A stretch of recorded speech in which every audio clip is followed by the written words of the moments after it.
almost ready. People are getting their coffee and stuff. So thank you for your patience. We'll be with you in a minute or so. Okay.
History item. Good morning, everybody. Welcome to the City Life Show. Today is Friday, July 31st, 2026. With me, I have the beautiful Charlene Frishman. Good morning, everyone. And Regina Faticanti. Good morning. And of course, John McDonough, and we have Cliff on the phone. Say good morning, Cliff. Good morning. All right. So, on this day in history in 1492, do you want to go every other, Regina? No, I started in 1932 because I thought the German elections was important. But 1492, Columbus sailed the ocean blue, so go right ahead. All remaining Jews are expelled from Spain when the Alhambra Decree takes effect. Okay, Alhambra Decree. All right, 1490. Go ahead. That was a big loss for Spain in that and the intellectual power that was with that group of people went elsewhere. And I think if they had stayed, they would have prospered more. Okay. Spain.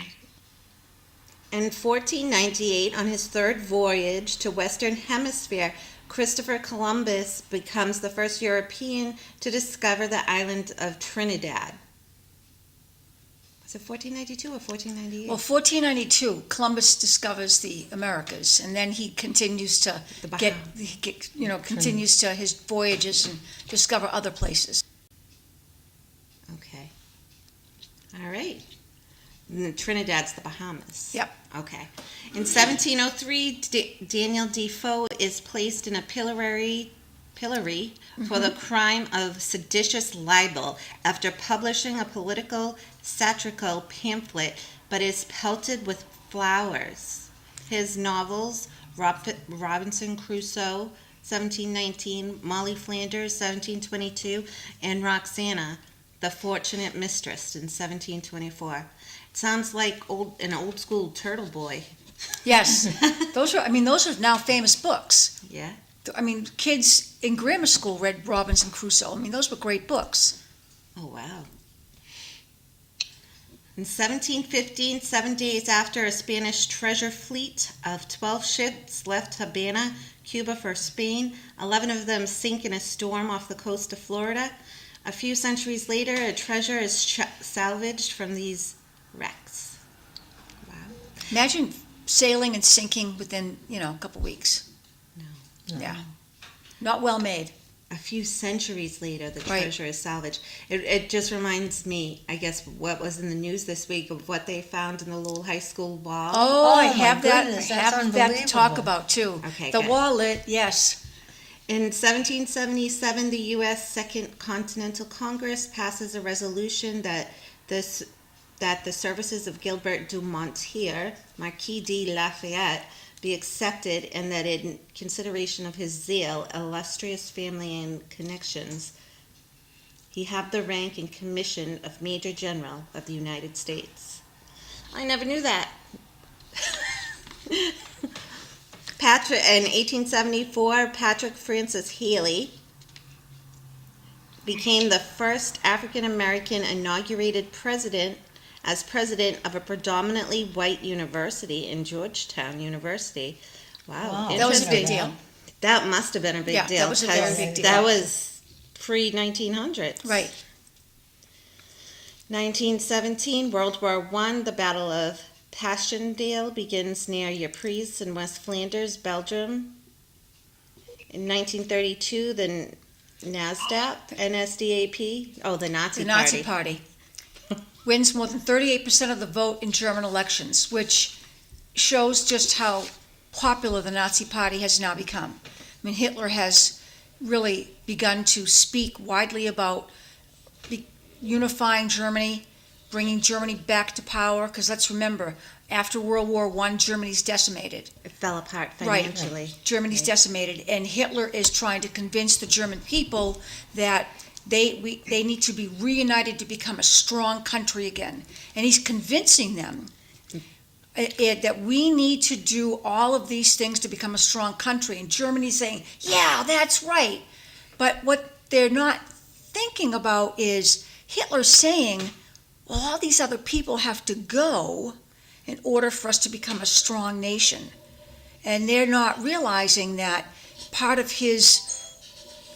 what he's talking about is this final solution, which is the next one. In 1941, the Holocaust, under instructions from Adolf Hitler, Nazi official Hermann Göring orders SS General Reinhard Heydrich to submit to me as soon as possible a general plan of administrative material and financial measures necessary for carrying out the desired final solution of the, quote, Jewish question.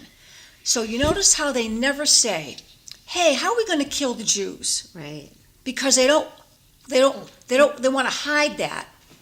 So it's always, And a bunch of other people was killed too. right, Well, that came, right, gypsies, gays, handicapped people, Jewish people, there were a lot of other, Catholic people were killed They too. were kind of, well, only if they were faulty Catholic people. Right. If they had So, a cane, they were gone. everybody that did not, everybody that did not fit his perfect Aryan race, I want to create this perfect nation of beautiful, blonde-haired, blue-eyed people, everybody that didn't fall in, and none of the people in this room, and I bet none of the people watching us right now would fit no. that collection. Yeah, it's interesting because I looked back into my grandmother's records, and her family, well, of a Jewish descent, their last name was Marks, but when they came over to the United States, they were so afraid that they changed their last name to West. To what? To No West. Yeah. way, you're kidding. Yeah. I find that fascinating. Yeah. That's amazing. Because of everything that was like brewing at the time. Okay. And so my question also is, when in this time did Hitler write that book, Mein Kampf? Cliff would know. Cliff, when did Mein Kampf come out? In the 1920s, Okay. just Okay. before it was while he was in prison before he was released, and got a chance to reorganize the party. The other thing is, it's not just Adolf Hitler. There were a couple of people that wrote a book in like 1921 in which they talked about life unworthy of life. And this is the idea that some people were so physically or mentally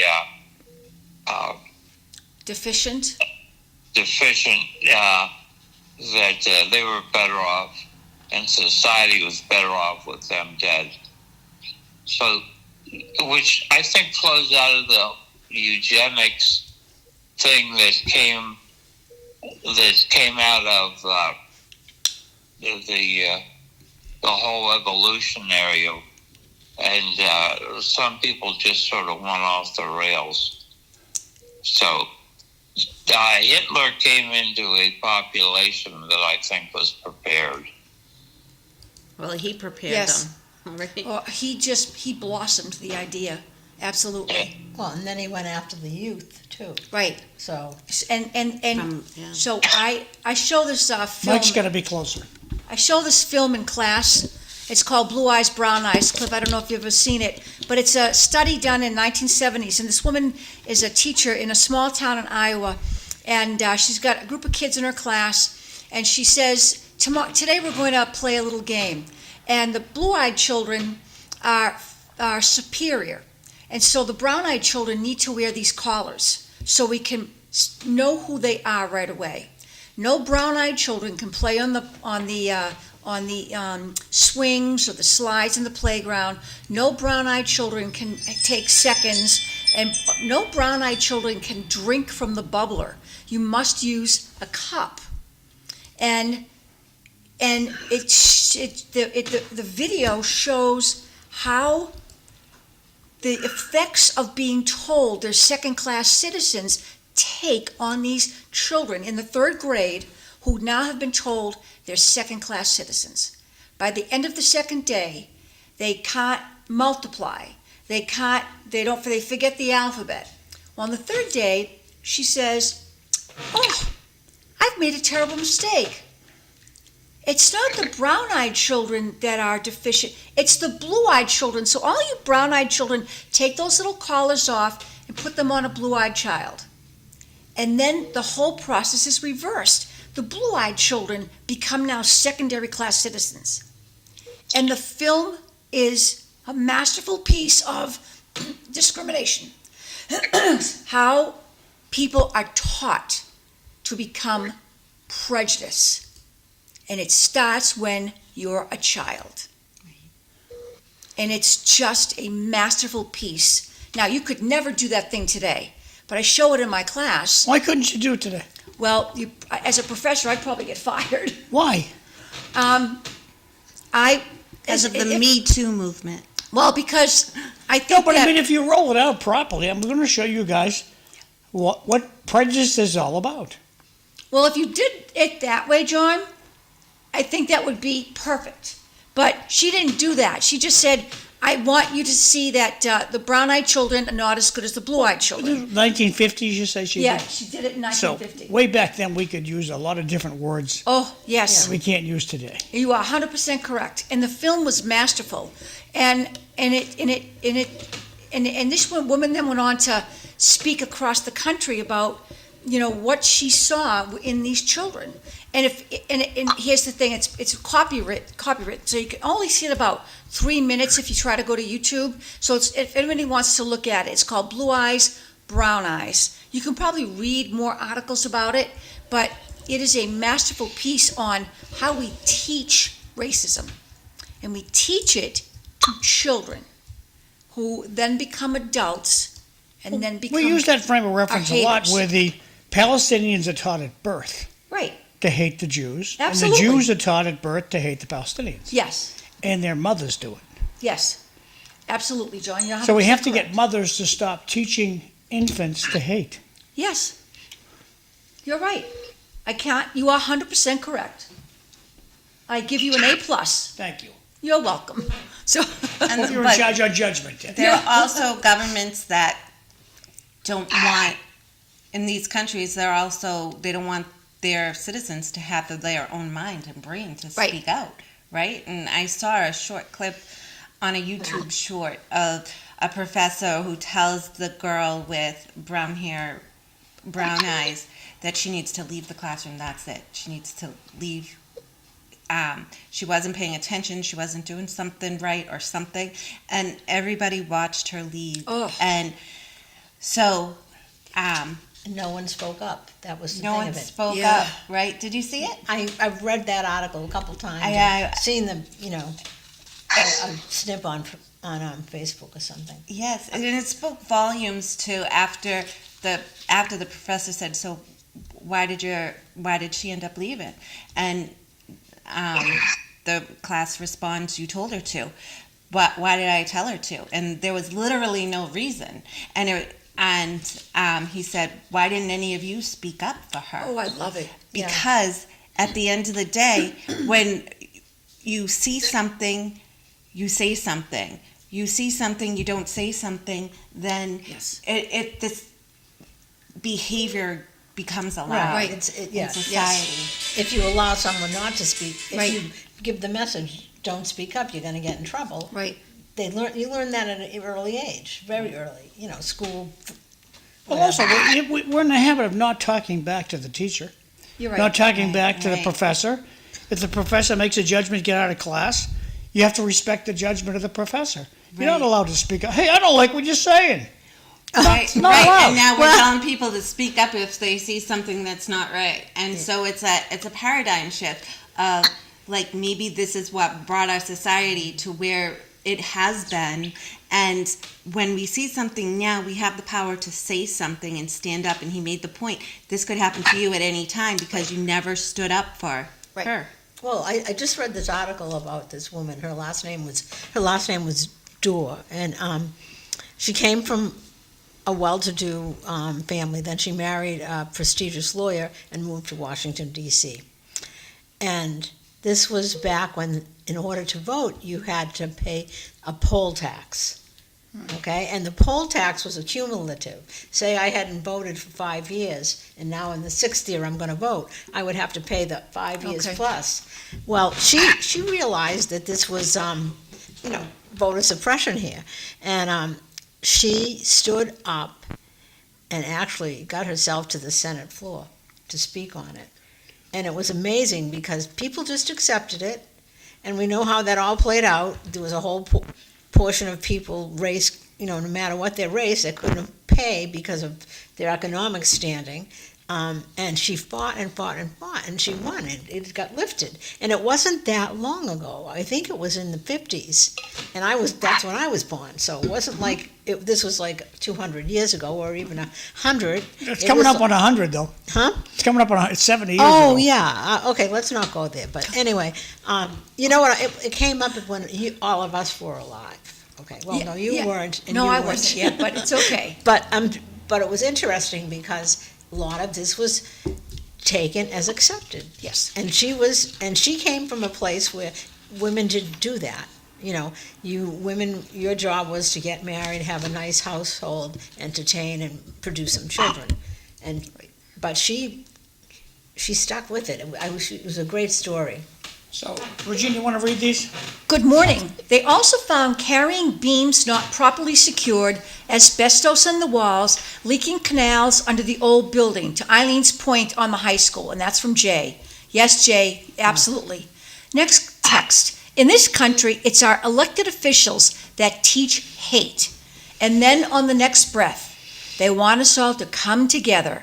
Bad hombres. That's from Jay. Thank you, Jay. Good morning, Jay. Good morning. Morning, Jay. Whose chair's squeaking? See, Mine. I think it's Eileen's. No, it's mine. I can hear it. I won't sit back. Okay. It's interesting when you look at the structure. It's not just elected officials. There's so many ways that this, through the education, through ethnicities kind of grouping together. It's just even more insidious than just the government, really. There's parts of. I keep thinking about that boy from Mississippi, Nolan Wells, and whatever happened to him, they don't know, right? But nobody's speaking up about anything, really. Explain the history behind Nolan Wells. He was the boy that went missing on July 4th on Horn Island. He went out with a bunch of his good friends, his buddies. Something happened. They called for help from the Ceto company, and they could hear him say, something in the background. He was the only black boy with a white crew of friends. Educated kid, nice kid, athlete. Just got into a great college. Had a whole future ahead of him. And not a gangbanger, not a kid who causes trouble, just happened to be the only black youth in the group. Among a whole group of white kids. And he said he was staying behind to hang out with a girl, apparently. But you can hear in the commotion of the latest new video that was released from the phone call to the Ceto company, somebody saying, "Is that Nolan? Is he dead?" And the phone ended up going back to the mainland in Mississippi, and the mother had pinpointed it to that and was not getting clear answers. Come to find out that one of the kids' mother is a judge in Mississippi, and she's speaking up quite, not mom, a stepmom. And it speaks to, our society has never really let much go. Right. And the embedded prejudice and the way we look at people, it may have been forgiven in some ways, but it's never forgotten. Did somebody not like the fact that this young black man was speaking with a young white woman? Oh, that. And down in Mississippi, Absolutely. that's the real That's deal a big South. deal. It's Absolutely. going by the boards. That don't happen. The South is a completely different place you guys are talking about. Completely different. And not in everybody's mind, John. I believe that. I know plenty of Southern funeral directors That idea's melted right out the freaking window. And I'll tell you this about the media. If it was a white kid gone missing, do you think it would have gotten any publicity? Oh yeah. It would get, if it was Probably a get more reverse publicity. situation Well, no, it and a wouldn't. white kid with a bunch of black kids, it would. No, And it wouldn't. as a verse. And in the deep south, I find it's more intense. Yes, I agree too. And here's the other problem. Nobody wants to speak about it. Everybody's clamming up. So that says to me something even more went wrong. Well, that's because of Morgan and Well, Morgan. You think- speak up nowadays, Morgan and Morgan's going to sue your pants off. Well, think about it. If someone speaks up, it's going to be a snowball implication. Right. And Well- all these young men and their families are thinking, don't speak up because it'll stay with you for the rest of your life. Even and the you're going judge off to made college. a statement on Facebook, which is usually ever No, that doesn't unheard of. happen. And one of the kids started to speak out about all the involvement because Tyler Perry got involved and paid for the funeral services. Reverend Al Sharpton got involved, and Benjamin Crump was involved. And they asked, do you think, since the involvement of Benjamin Crump, that this is caused more of a negative effect? And the kid said 100,000% yes. But the kid's story was different than the mother's story. So it's the dominoes are starting to kind of fall. I hope people find out what happened, because this boy had an amazing life ahead of him, and something bad happened to him. He just didn't die on his own. No. Something bad happened. Yeah. It's unfortunate. And because of the maritime laws, unfortunately, one of those kids is going to get in trouble because And they should. of the fact that when they ask, is everybody okay? Is everybody you went with still there? And he obviously wasn't. Right. And you could hear him saying to the other kids, shh, be quiet, shut the front door. Right. You know? Yeah. Right. Shut the bleep up. Yeah. So- So, here it is the whole domino effect, and you see it in kids. The leader of the pack says, oh, let's do this, and it's really wrong, okay? And everyone follows. And then all the parents come out and say, what happened? I didn't do it. Right. I didn't do it. I didn't do it. So you learn that implication that if you speak up, you're probably you're going to get in trouble, and you're going to get other people, quote, in trouble. And so you don't do it. And it starts, just like racism, it starts very young. So a Did you text wanna read came, this one? when it comes to cruising, the lower level workers are treated horribly by the upper management generals. Thank you. I don't know what he's talking about. I see it even across different populations. I find that my son, who has a significant disability, that I have to be careful about where I let him go and hang out with, because there is a discrimination there as well, and taking advantage of somebody who blindly trusts or blindly thinks everybody is good. And it's so disheartening, because you never want to think there are actually people out there still like that, much like kind of the Hitler mind thought. Anybody with any differences other than the perfect Aryan, right? And it's disconcerting. So I see it across different, like socioeconomic. I like educational ability, social ability. It's not just a color issue. Right. It's so beyond that today. And it's even it's right down to the everyday thing. Well, what's the solution here, kids? So I tell my students, I cannot stop prejudice, because prejudice is what people feel in their heart. Prejudice is hate. Now we can stop discrimination because we make laws, right? So we can stop people from overtly discriminating, because we have laws that say people have equal access to jobs, employment, housing, all that great stuff. But we can't stop people from hating. And I tell my students that all the time. I can't stop people from hating you. I'm going to be really honest with you. Because I'm looking at a multi-ethnic, multicultural, multiracial group of kids, right? we can make all the wonderful laws to stop people from discriminating against you, but it can't stop people from hating. And that's the unfortunate reality, because there's still going to be people who are prejudiced. Yeah, and You can't make it go away. And I think a place that comes from an individual owned place of self-hate, self-disruption, Right. And Yeah, so absolutely, as 100% correct. having a child growing up today, I have to say, do you think that's right? Would you do that to somebody?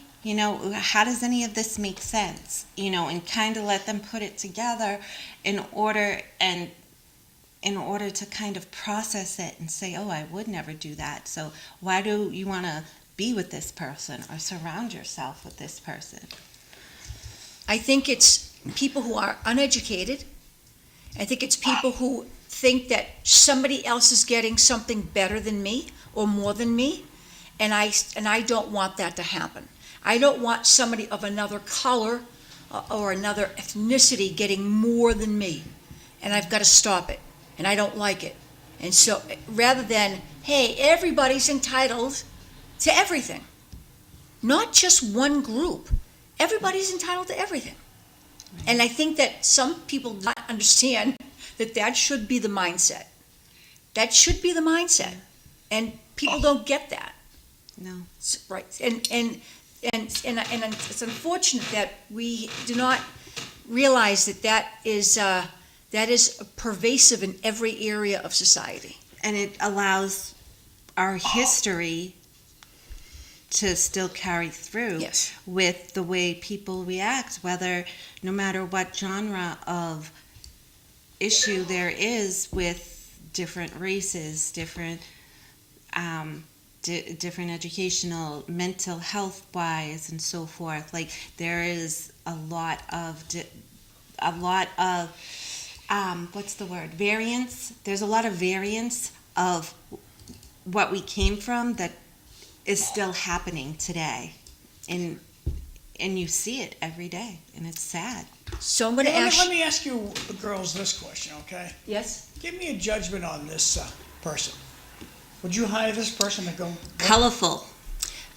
So no, and I tell my. Okay, you said okay. Charlene, No. would you hire this person? Would I? No.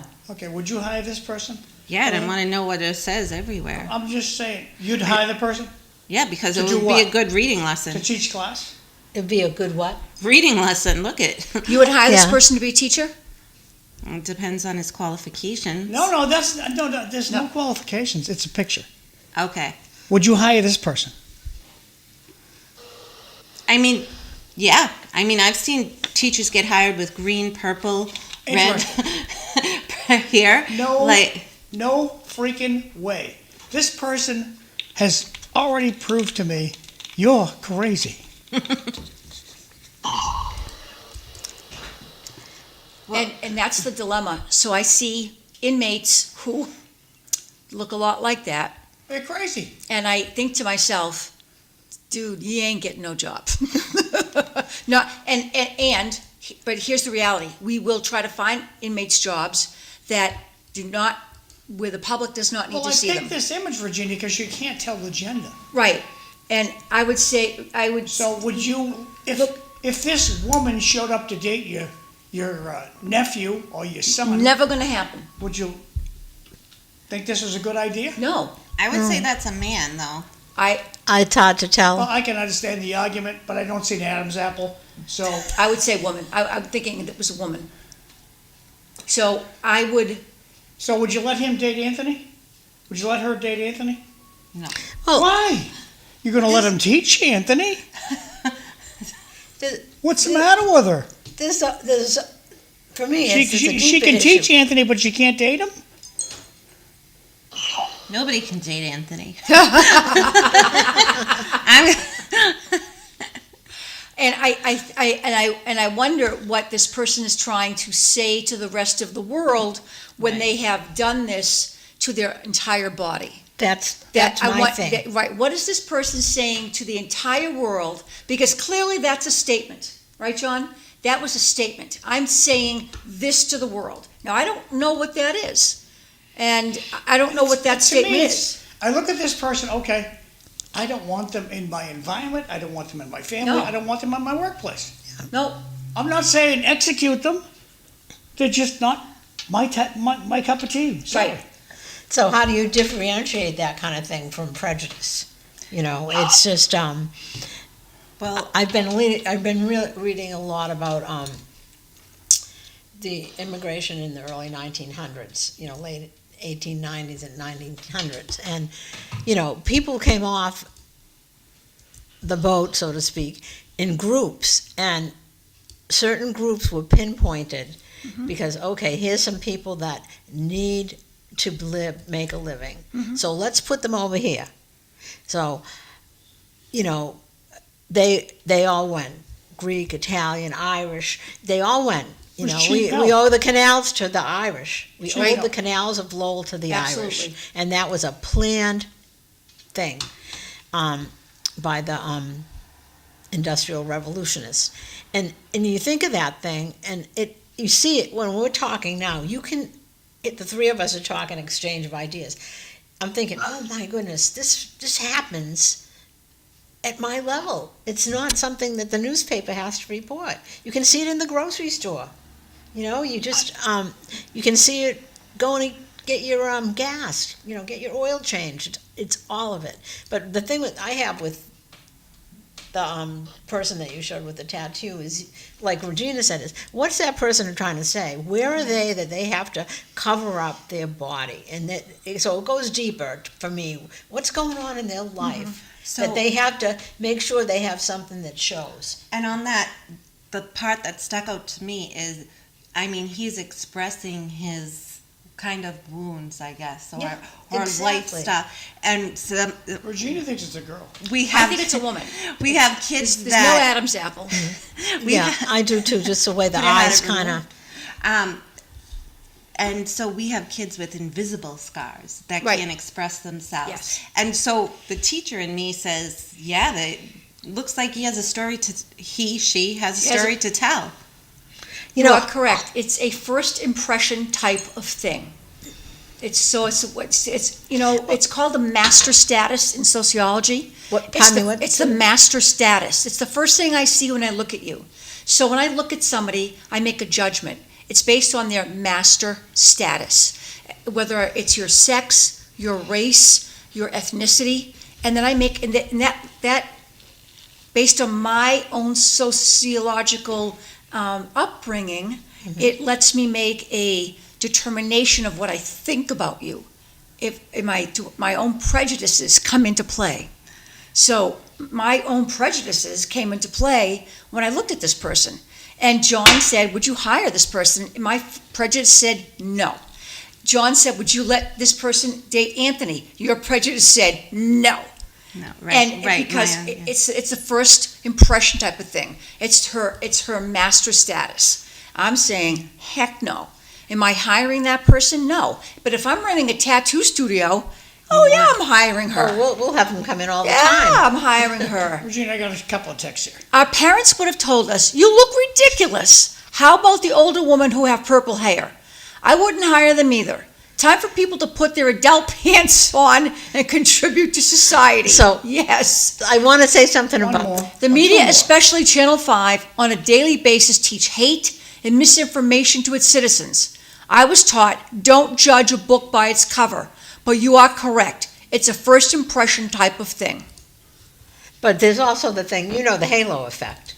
Okay, so if the halo effect is on the first glance, you think, oh, this person's great, you know, like an angel. If you saw her, that's how it's always portrayed. And many times, you know, my experience has taught me that that's not always the right, the person that's capable. But they get in the door, and then what are you going to do? Send them back out? Well, sometimes yes. But it's when you think of all these little things, like you called it the Master. The master, okay? So it says it right in you know, the language that we use to describe it. I always, this is interesting, because as a kid, I always taught angels were great. They were your friends, and they were here to help you. And I used to have this dream that the angels would flying by, and I'd be waving at them, hey, it's good to see you. And I was like under 5 years old when I had this. And all of a sudden, this angel turned down and would say, and had a bad face, a mean face, and A said little to me, closer to the microphone. and he said to me, what's wrong with you? Or, oh, be quiet. And I remember that. And it was interesting because, I think that was probably a child's mind trying to figure out good and bad. Mm-hmm. And the fact that you go someplace and you go there trustingly to school and people are mean to you. It starts so young, It really does. Yeah. In the last school I worked in, the music teacher had green hair. I mean, it's just like, and It then should the not be allowed. older veteran teachers The are school like, committee should not allow that teacher to be. Well, how do you explain to kids that? They're asking what color is your hair? well, back now, okay, so, Well, the other thing about teachers is, I'm married to a retired school teacher. My favorite sister-in-law retired. When they went to school, they dressed professionally. Right. Mm-hmm. Yes. Nowadays, they hit the dirty clothes hamper. Right. Now, what's the matter with the principals that they don't say, hey, don't come to school, don't come to work dressed like that anymore? Lowell has a dress code, and shame on Lowell that they don't enforce the dress code. Because, in my opinion, when I stand in front of a class, I am saying something by the way I am dressed. First of all, I am dressed this way because I respect you. Because I have a suit on. I never wear jeans to class because I am dressed as a professional, because this is a professional environment. Okay? And I want students to see what a professional should wear. That's exactly. I want you to see what a professional looks like. Okay? Because you're all going, unless you're wearing nurse's scrubs, this is what you're going to look like when you go out in your profession. Right? Why should nurses get a pass? Well, because they're wearing their nurse's scrubs. Well, because nurses' scrubs are associated with the profession, and that is professional wear in the hospitals. Right. You're not Okay. wearing a suit. You're You're not teaching. gonna, I didn't know you were teaching in a hospital, Regina. I'm not. I'm teaching Okay. in a regular classroom. Okay, But in a the lot regular- of my students are going to become I nurses. couldn't care less. Okay, if they're in class at Middlesex Community College or Northern Essex, wherever it might be, they should dress. Oh, they do dress professionally, yes. They should not dress in But scrubs. none of them dress in scrubs, but when they're going into their profession, they will be wearing scrubs. I just think that they should not see me in purple hair and jeans. That's it. Let me read this. Kids who have a bad mouth, swearing constantly, I wouldn't hire them either. We need to have parents who are willing to teach kids, not telling kids it's wrong. Jay. Thanks, Jay. It's a nice way to do things. Yes. it's interesting. One day, back in my teen years, I was on a retreat, and the team, the women, we were going to have a special event, and they brought up dressing. And they said, this is a special event. Think of it like when you would go to, if you were married, you were going to go out with your husband to dinner, you'd get dressed up, or you were going to go to a party or a special event. And taking the care of dressing well and combing your hair and whatnot says that. And that's something that's taught at a very basic age. I don't know where it fell off. Like we'd have this, Regina and I have this session all the time. This is the way you did it. It was ingrained in you. This, I just agree. I agree with the dress codes. But I want to say something about the purple hair. That's something that I have a hard time with. So I was thinking back. Now, I grew up in the 50s, so I was about maybe 8 or 10 when I noticed it. My grandmother would go to the hairdresser, and of course she had white hair. So they used to put a very light blue tint in it. Yes. And sometimes it was Blue-haired pink. Do you ladies. remember? And I'm Blue-haired thinking to ladies. myself, Yes. this is where I go with. I said, Charlene, Yes. your grandmother came from the hairdressers with blue hair, and you have a problem with someone that dyes their hair now. You have to get, you have to think about this. Where's And that's your why they prejudice? call them blue-haired ladies, because they had a little blue hair tint to their white hair. Yes, And if yes, they made a yes. mistake, sometimes it would come, almost purple, and it's like, and that was totally acceptable. Yes, absolutely. If Yes. your mother or grandmother came out of the hairdressers with the white hair, Sometimes it was a we'd little say, lilac. Oh. Yes. Well, because nobody was frank with them and told them, Grandma, that looks stupid. No, well, we never would have Oh, said. not to grandma. Grandchildren are very honest with, Well, one time, Nana, are you getting fat? one time, And they're like, whoa, I'm leaving the room. my nieces was where I was putting them to bed, and so that each one was on one side of me, and then rubbing my face and think, oh, your face is really smooth. Our grandmother has fur. So I didn't know what to say, so I said, well, I didn't get fur yet. Okay? And so and that, I'm saying that to the point that children are very, very, very are observant. And, it starts when they're really young, Nana, did you fart? Well, because you're trying to teach the kids you don't fart in public. I mean, that's, they just, Or you have a boy who's like proud of their fart. oh God, that's Oh, very, And it starts around No. 8 years old. Oh. Once he hit 8, it was like, really? You're proud of that? so There's it's, a kid on Facebook who Yes. quotes his grandfather, and his grandfather says, don't hold a fart in because it goes through your body up to your brain, and that's where skitty ideas come from. oh, Lord. I like help that us. analogy, though. Oh. Oh, my goodness. Shall we go back to Cliff's 2012? Hi, Michael Cliff. Phelps breaks Wow. the record set in 1964. We're in 19 1970, Black Tot Day, the last day of the officially sanctioned rum ration in the Royal Navy. Comments, Cliff? Can we come a little further down the 1991, the United States and Soviet Union both signed the start of the Arms Reduction Treaty. No, jump into this. Sorry. He gets 10 minutes of history. Jump to this century. 91. 91. The United States and Soviet Union both signed the start of the Arms Reduction Treaty, first to reduce with verification both countries' stockpiles, and then 2012, Michael Phelps breaks 2012, amazing record. the record Yes. set in 1964 by Larissa Latina for the most medals won at the Olympics. He won more Olympic medals than any other athlete, a total of 28 medals across 4 Olympic Games. Phelps also holds the all-time record of Olympic gold medals in individual events, and Olympic medals in individual events. All right. Incredible. At the 2004 Olympics in Athens, Phelps tied the record of 8 medals of any color at a single game held by gymnast Alexander Dayton by winning 6 gold and 2 bronze medals. 4 years later, he won 8 medals at the 2008 Beijing Games. Later, he broke fellow American swimmer Mark Spitz. I can't, right, because Mark Spitz Oh, held he that was- for, 30 years, 40 oh God, years? I remember record when he of got that. 7 Right, Mark first place. Spitz was gorgeous. He was Oh, just, he was a good athlete. Yes, he was a great athlete. Here's what I want to know. How do you get rich from getting a gold medal? It's You the don't. ads. You get It's the rich from ads, the right. sponsorships. Hopefully you get rich Sponsorships. from getting yourself on the cover of Wheaties, right? But hopefully that's how you get money. Right. So it's reported that Michael Phelps has ADHD and autism.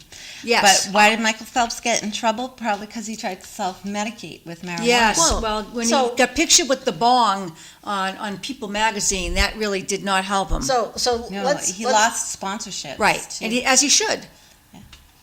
Right. But think about this. Here's someone that had all this accomplishment, and he still had a health issue. He had Right. a mental health issue.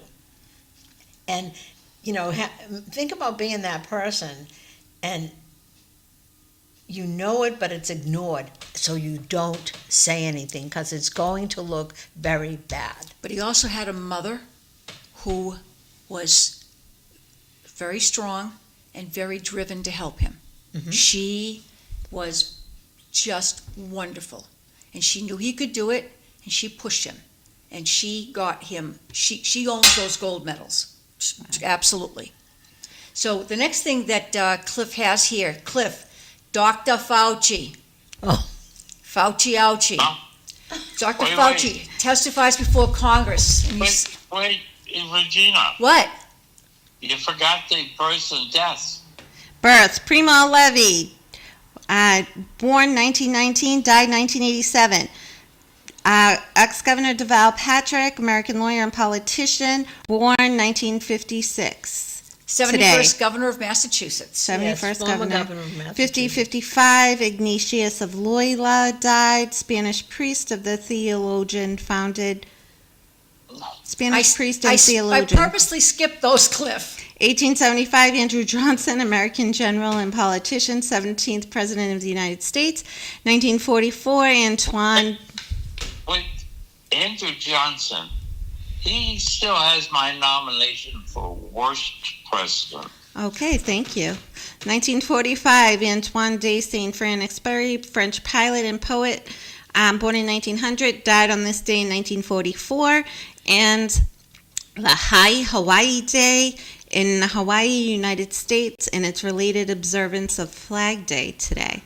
Oh, and we have a nice send-off for the late Senator Lindsey Graham. That was John. beautiful. Oh, Beautiful John's send-off. out of the room right now. Beautiful send-off for Lindsey Graham. I thought mourners knock on the casket. We'll ask him when he gets back. Yeah, that is, so that was interesting. And we do need to ask John about that when he gets back. Some of the mourners knocked on the casket. Now, were they wondering if Lindsey Graham was going to knock back? Or, I mean, I don't know It's what not. that was all about, but when John returns, we're going to have to ask him. If anybody out there knows, can you text it in? Because I would be very interested to know, why did people knock on Lindsey Graham's casket? What was that all about? I just, what the heck Was was there going some on tradition there? that? Yeah, is it a tradition in or his does it mean state? something Yeah, was it- specifically? yeah. Like in the Jewish faith, when you go to a grave, or You bring a rock. You bring a rock. Yes. And so I asked my mother-in-law, what was that for? Because I didn't know, and she said, well, that you want them to know that you came to visit them, you didn't forget them. Okay, I can live with that. Okay, you know, great, but absolutely. it may have some It may have a deeper- significant, right, exactly. So deeper that, right. meaning that goes back in history that she didn't know about. But I didn't, I just wanted to know because we bring flowers, Right, and so, and Jews bring rocks, so you bring Yeah. a rock, and that's Yeah. a wonderful tradition. You And what's beautiful is that the flowers die and they blow away, but when you go to a Jewish cemetery, you see all the rocks, and it They is never a lot. die. No, They don't have anyone going no, around and picking up the right. rocks. It's beautiful to see that. It's really gorgeous to see. Oh, yeah. Here's John. So- What's the point of knocking on Lindsey Graham's casket? What was that about? Puzzling. You've never Well- seen that? What, do we want to Google it? People could say like, well, like when you were talking about rocks on people's graves. Yeah. I have been at cemeteries where a person will put half dozen or a dozen rocks up at the same time. Yeah. And my thought is that So person's I want well my dad to loved. look popular. Yeah, they're popular or well Well, I'll loved. look up knocking on a casket. What does that mean? Don't know. Regina thought somebody it wanted first. him to knock back. Yeah, making sure that they were really gone. Okay. Dr. Fauci testified before Congress what a kabuki dance, the phrase kabuki theater, kabuki dance, or kabuki play are sometimes used in political discourse to describe an event characterized by showmanship than by content. Is that the last thing he explained besides him taking the fifth on Right. record of his lawyer? So you have So- to take the fifth at the first question you're asked. You can't, and then you can't stop taking the fifth. So when they asked, what What color happens? is your You go to tie? jail? No, He's that's the pardoned. whole purpose of the Fifth Amendment. They reminded him he's pardoned. Right. So, Yeah, that's right. But he's You not can't- pardoned so a state can actually Dr. Fauci's sworn in a committee hearing. That is so beautiful. Oh my goodness. Where did you get that, John? That is beautiful. I know nothing. Oh, that is perfect. I know nothing. That is so perfect. So I Sergeant Schultz. continue with the Fifth Amendment, because I So the read Fifth something Amendment, about that too. Once you, it's your ability to not incriminate yourself.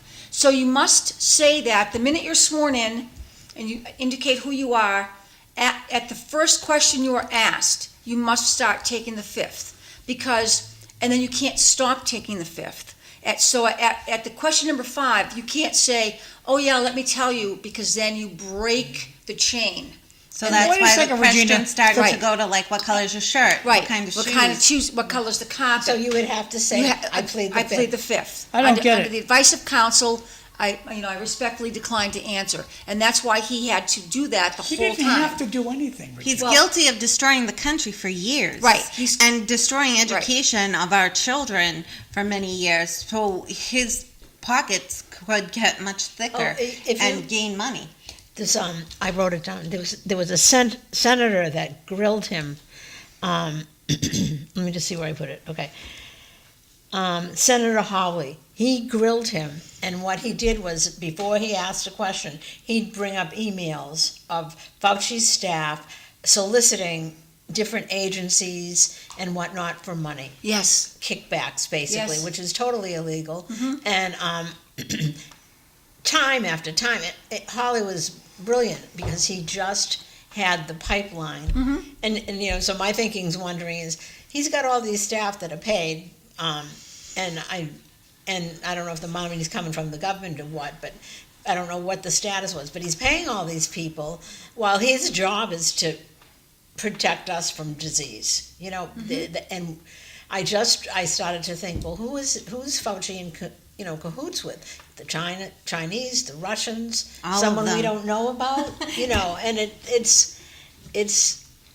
it was unbelievable. And I only watched this thing for about 10 minutes, He got about 10 different grants worth over $1 million.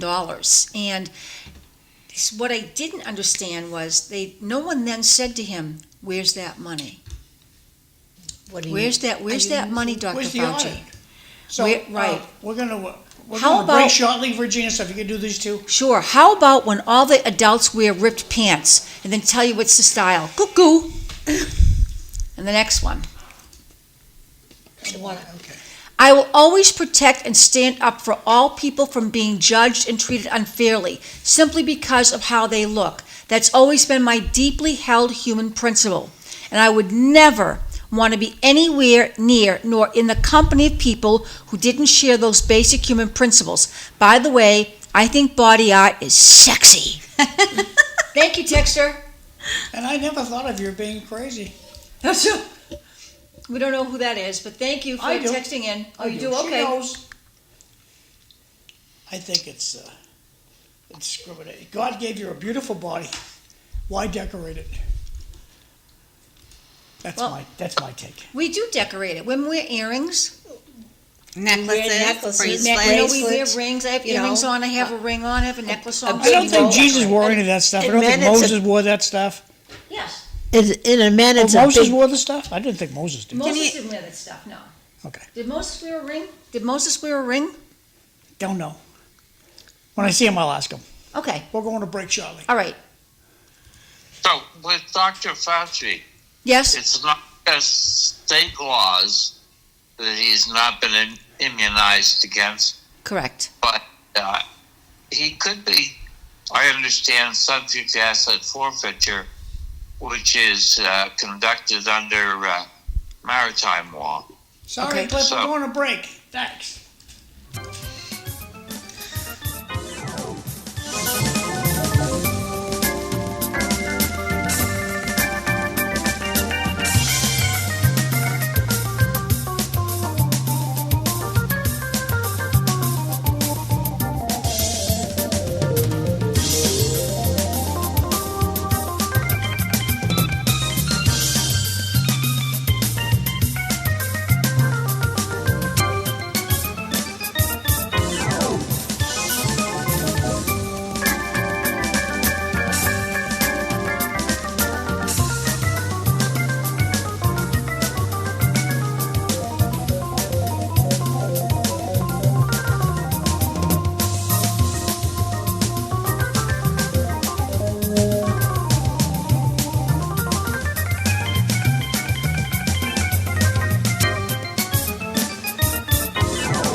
morning, everybody. Welcome to City Life. It is Friday, July 31st, 2026, the last day of July, and there's no shows in August, right?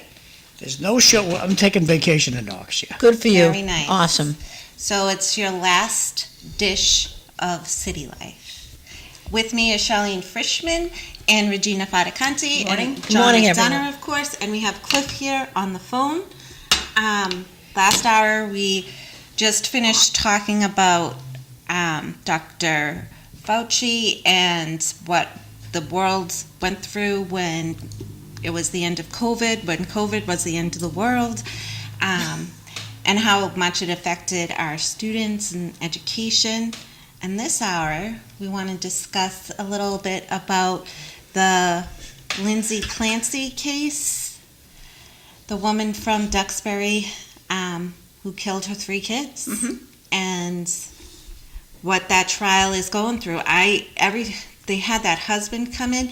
We all know she did it. I just think the state should have taken a plea deal. The state should have offered a plea deal for her and just let her live in her own hell, which she's already living in anyway. And having to watch that husband live through everything, even the first responders are crying from what they observed.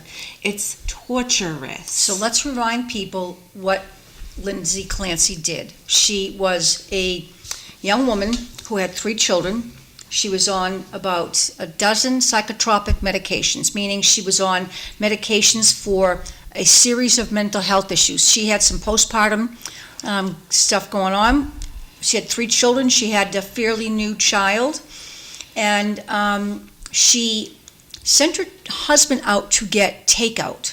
When she Now, sent her husband... mind you, this woman went for help Yes. several times. She's also a nurse at Mass General. Yes. Right, a labor and delivery nurse. This woman has no criminal record Right. whatsoever. And in the time between October 22 to when this happened, she was put on Zoloft, Ativan, Seroquel. She could be on miracle Benadryl, drugs. She killed 3 freaking kids.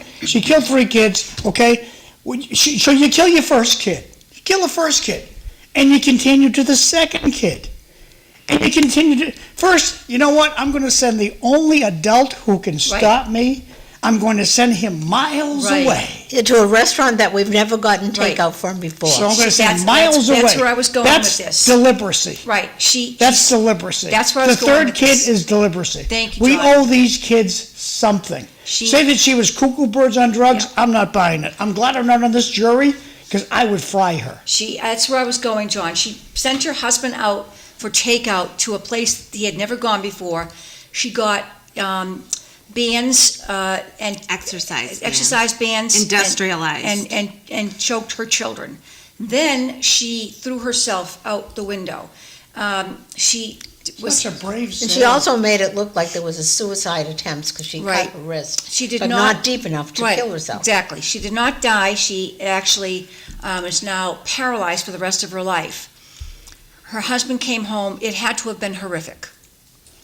And the one thing that he asked for was that the 911 tape not be played so that it was not heard outside the courtroom. And I think that I think that was right. I think it was That's- right. was of him, very because right. I think that it would have been a public yes, spectacle. yeah, absolutely. So now she is now on trial. It's not a question of that she killed him. It's a question of was she not in her right mind when she killed her children? A postpartum psychosis Right, is being questioned. exactly. Right. Was she in postpartum psychosis? They actually brought in the pharmacist from CVS to grill him on how much medication Lindsay Clancy was actually taking. They brought in the first responders. Some of them were crying. Oh, It yes. was horrific. Oh, it Some was- of the jurors were crying. And so those were the first responders after they heard, did they testify after the 911 tape was played? Yeah. Yeah, okay, so that Right. That led up to it. that was the sequence of emotional events that happened. So, John, your opinion is she should be fried. She should be executed, yes. We owe that to her children. Because if she killed you, if you were an adult and somebody could speak up for you, he killed Regina. She killed Regina, and then she jumped out a window. There's deliberacy there. Right. These kids are owed some justice. These kids' lives were taken away from them. Oh, the mother gave them birth. Tough. These kids have rights, and we're just ignoring the kids. The question I have is, was she drug seeking, and did she have an underlying problem where she's a nurse? Well, and Eileen, how do you get by 3 kids? Well- Okay, you kill one kid. No, How do you get by that? Right. And it's not, I don't care what she was taking. There's deliberacy here. But that leans to the fact that she's saying that she was mistreated medically, okay? But I read that she did have a placement, and she left. She never stayed to finish the treatment. I didn't know And Okay, she also yes. didn't attend the groups, And- and yeah. she refused treatment in some of them, and Right. would be released. And it was her daughter Cora's birthday. She wanted to be able to be there for that. So You get a day pass, that's not, you can go home for 8 hours and come back, and it's continued, it's I a think she liked her continuation of meds too care. much. I think when I heard the opening statement about she was a perfectionist, she had those kids nap time down to the minute. She ran a 5K a few days after her 3rd child was born. The fact, it sounds like she was very rough on herself to be a certain way, and her husband had certain expectations. Regardless, of course, a husband and wife have expectations of each other, but I think she tried to become somebody she was not really, and kept Supermom. having kids and acting like supermom when she was in a place that she was not really there internally. And I'm going to look at the husband a little bit and say, hey, buddy, you're putting pressure on this woman to be supermom. Cut it out. Yeah. Help her some more in the home. How about you do dinner 4 or 5 times a week, and you do bedtime and nap time and do tub time. Come home early to help out on all these things. Because if you want supermom, that doesn't exist. It doesn't exist. It's crazy. And Because what's that doing that to the children? and it seemed like the way the prosecution is trying to lay this out was that she was mad at him, and he had been cheating on her.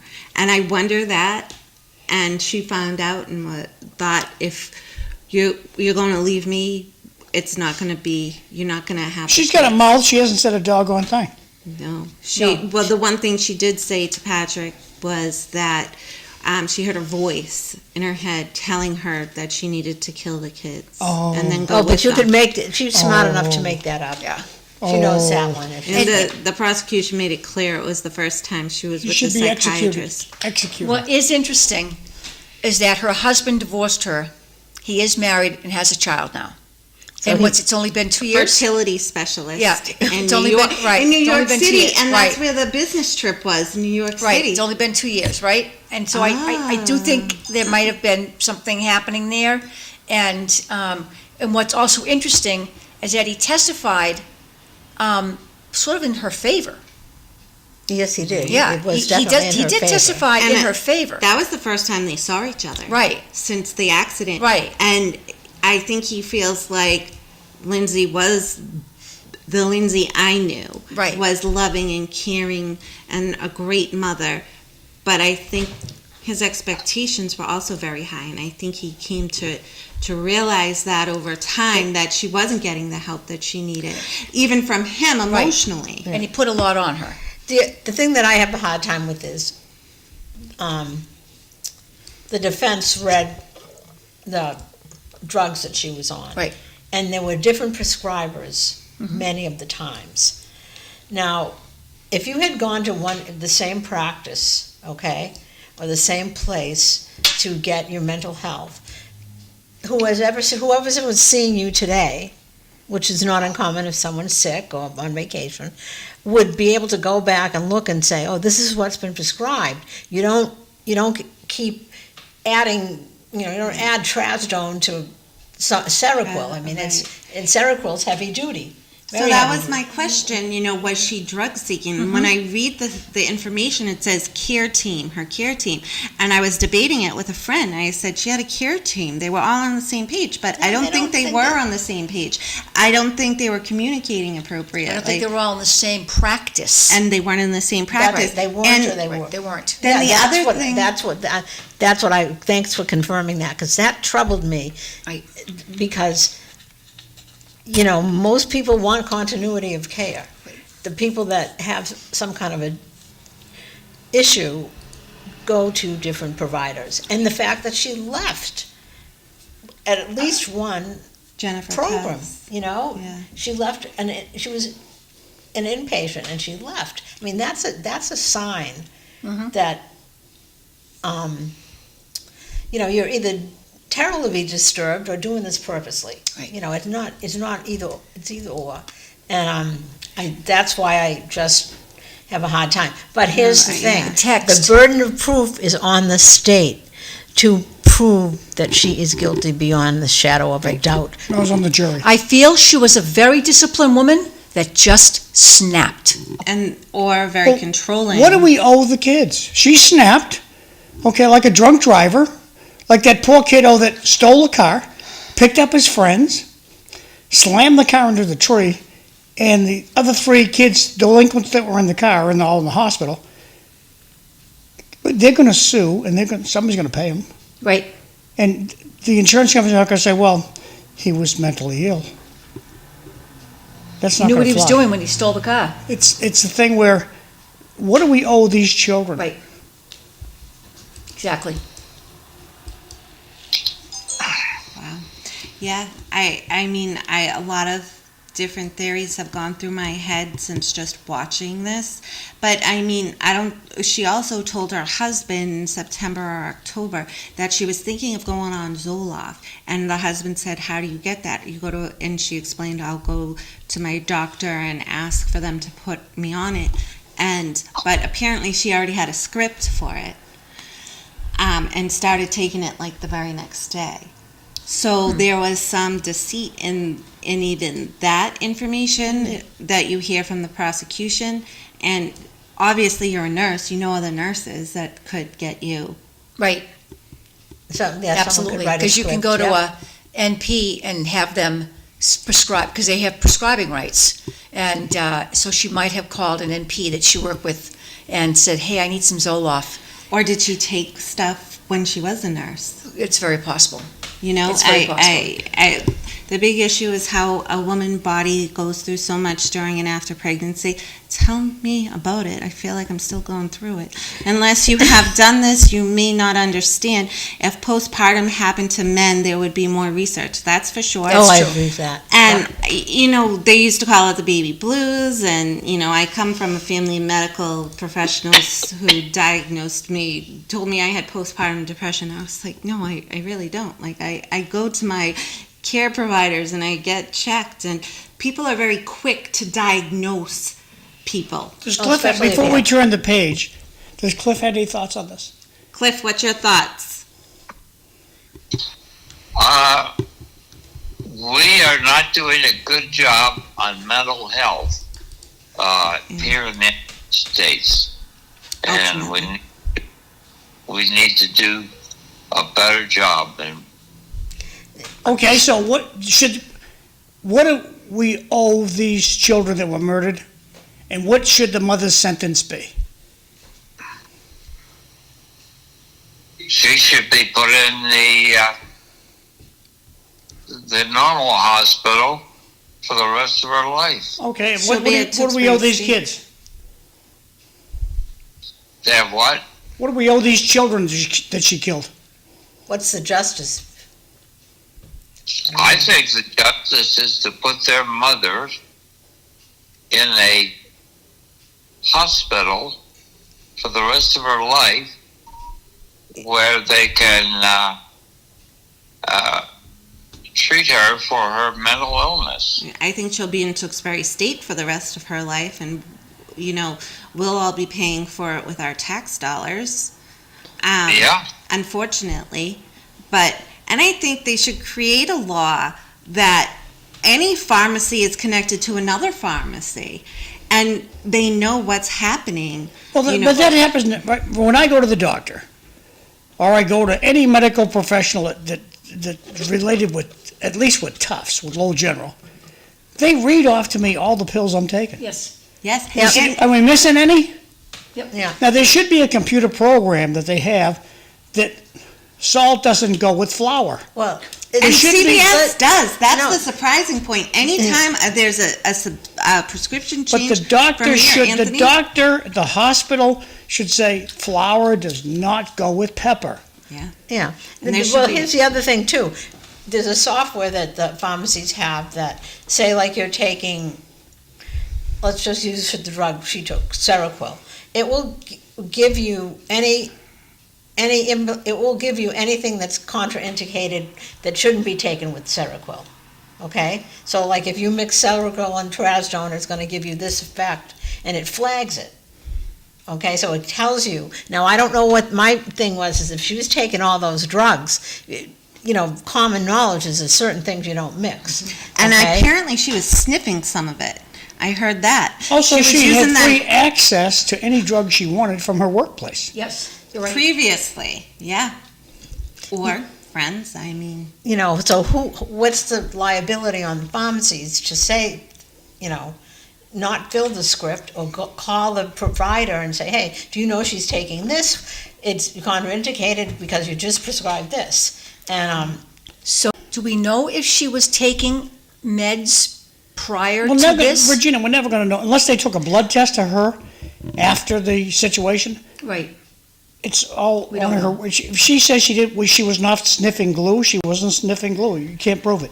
but it sounds like the prosecution has really put together everything, because when Patrick Clancy was on the stand, he had returned a bunch of medicine to the Mass State Police, and the prosecutor said, "Are you aware that she didn't take many of these at all?" And he had said, well, that's because there were so many changes in the meds, and sometimes she discontinued them. But at what point was she not being on the up and up with him about whether or not it was truly prescribed by somebody in her care team or not, is the question. they would tell who it was prescribed for, because it says prescriber on the, I think it says on your bottle, who prescribed it, and what pharmacist it was filled by. So there's a lot of information there that could create doubt or affirm that, she was drug seeking, And then the thing is if she didn't take the medication, was that a plan so that she could claim, So, mental ladies, I health? think we've wrestled this to the ground. So, what was the next topic we wanted to talk about? The next topic, I'm looking Fauci? at Fauci. We talk about Fauci all done? Fauci, we I think talked so. about last I also hour. have a little, Well, 15 why don't we go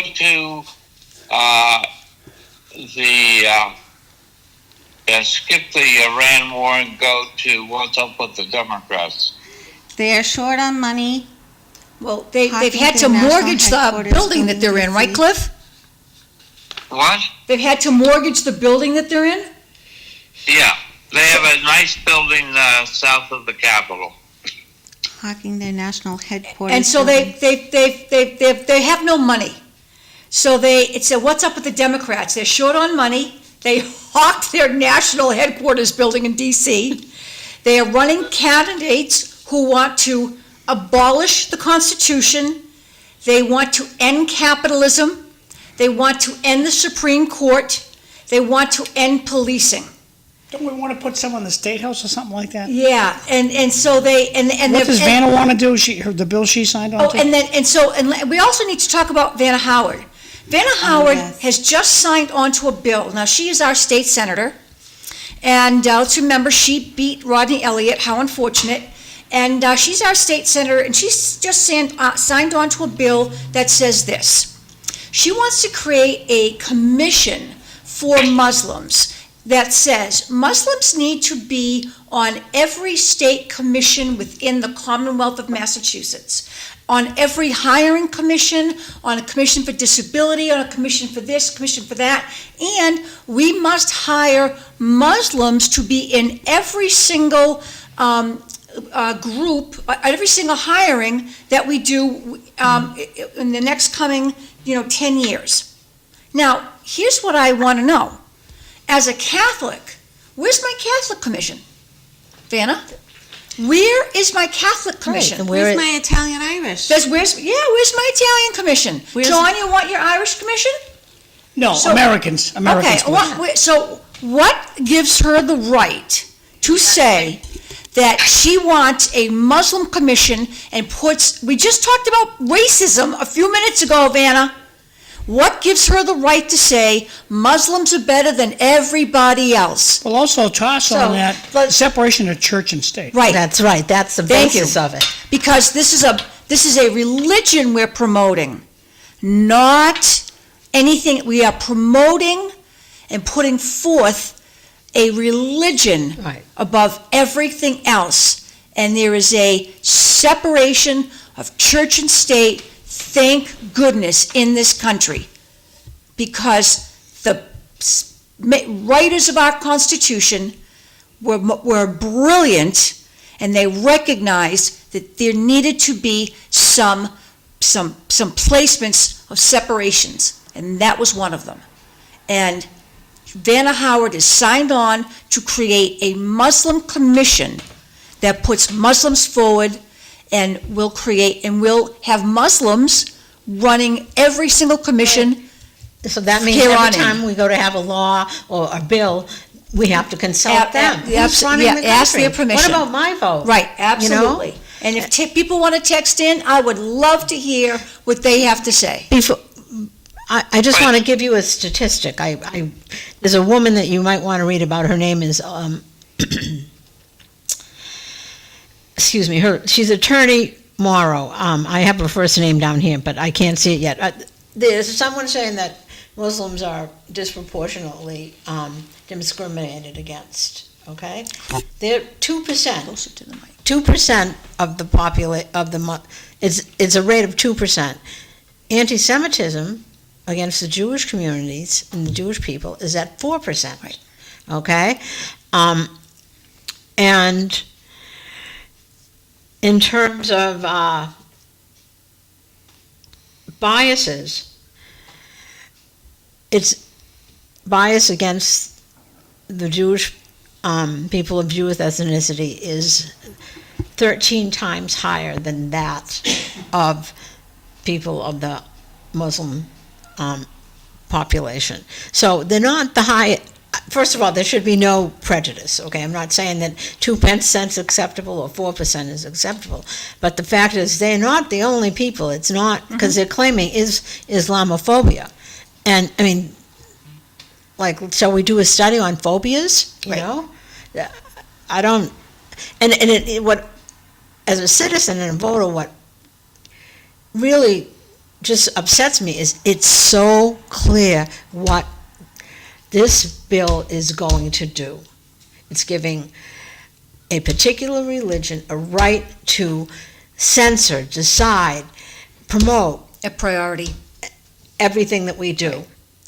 And John, didn't you tell me when we were talking earlier that you've tried to reach Senator Howard, and when the phone don't ring, it's her? She doesn't. She doesn't return my phone calls. Recently, she put a text out there.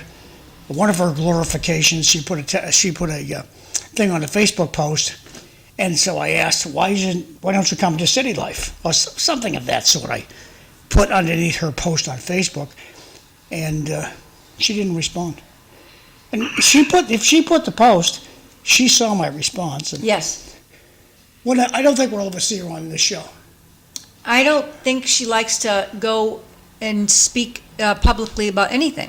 Well, when you see the Texas sidestep, why are politicians always in such a hurry? Where the hell are they going? Right. They put a microphone in front of their face and I have a meeting. Well, when are you going to make time for us? Well, you're in a meeting now. Where do I stand? Right, you're in a meeting now with the public. We didn't put a ball and chain around your ankle and pull you in here. But right? her party will get her reelected. If she gets reelected, it's all on the Democratic Party. Yes. That's Well, the only what a thing shame. she has standing up for her. That's why I left the Democratic Party. Well, she just got Maura Healey to come to, I think it was one of the CMAA summer programs for the youth. She just got Maura Healey to come down and, do a little publicity. How are we doing for the day and what the program is doing? And I think the program was great, but just the fact that she brought Maura Healey in, it tells you exactly what side she's on. So somebody said to me that this whole issue about her and this Muslim commission says that she is looking for higher office, because one of the things I read after she signed on to Jamie Eldridge's bill was that this is a Mamdani kind of vote. This is a Mamdani kind of issue. And what higher office is Vanna Howard looking for? Because it's like a coattail kind of thing. Well, Regina, it brings to mind that what I would ask a state rep, any state rep, what steps are you taking to vacate the office of the speaker? What steps are you taking to kick this guy out of office? It's very protected. We have voted, we want an audit. He doesn't want it.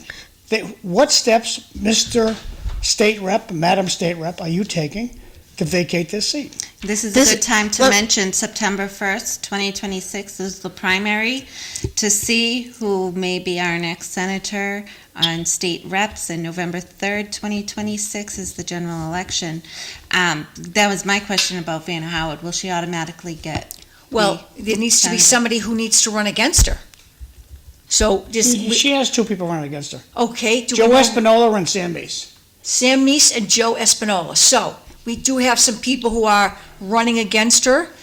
Joe Espinola, former Lowell police officer, who I do know, and Sam Meese, who I also know, is also running. And he's a Republican. Am I correct, John? Sam is the Republican, and Joe is running unenrolled. So he's running unenrolled. So there are two people. There are choices, everybody. And so it's not like you have to actually pull a ballot. So they'll be on all three names will be on the same ballot. You do not have to vote for her. And I'm not telling you who to vote for. I'm just telling you, you have options. Right. You have options. Please think of your options. And your vote does count. Yes, it does. It does. Thank you, Charlene. It does. It definitely does. And that's where you speak up. Right. Someone said to me, it doesn't matter if I vote. Yes, it does. It does. Right. Because you are a number. Here's what happened in New York. The low voter turnout in New York brought out, and Cliff had this in his notes, so Cliff, if you want to speak to this, the low voter turnout in New York brought out all these Democratic Socialist candidates and enabled them to win. Now, a higher voter turnout, come the general election, may in fact turn them out, knock them out. Right. But the low voter turnout got them their foot in the door. And that's the problem now. So you've got these Democratic Socialists of America, and they got their people out. And everybody else was asleep at the wheel.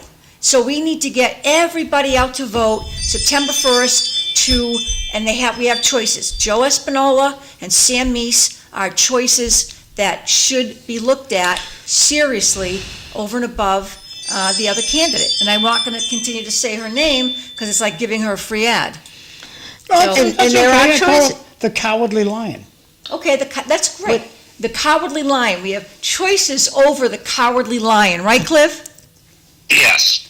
Right. As important, I think politicians respond to voter turnout. Yes. High voter turnout puts them on their mark. But Cliff, how would we know September 1st is voting day? How does the average Jane and Joe who are driving down the connector right now, how do they know September 1st is voting day? Well, here's the Because thing. they're listening to this show on their radio. It's impossible, but that's okay. Now, I'm going to say, until Eileen mentioned it, I didn't realize it was September 1st.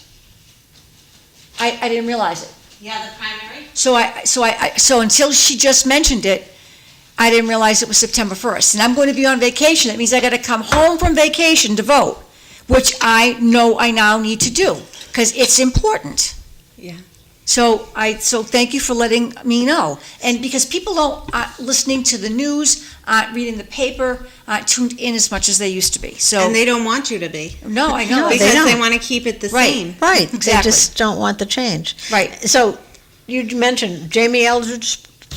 Yeah, he was Sponsored the- right, one- and one of she the signed sponsors? right on, and she signed right on. to Okay, it. because I saw his name come up in something I Yeah, read. she signed right onto it. She is right there, and And- so I'm listening to a radio station one morning out of Boston, and I hear the person say, "And who is this idiot Vanna Howard in Lowell who has got this Muslim bill going?" And I nearly fell off my chair at work. And then 3 people appear in my office and go, "Do you know who this person is in Lowell?" I'm like, yeah, I know who she is. I know who she is. I campaigned for the guy who was running against her.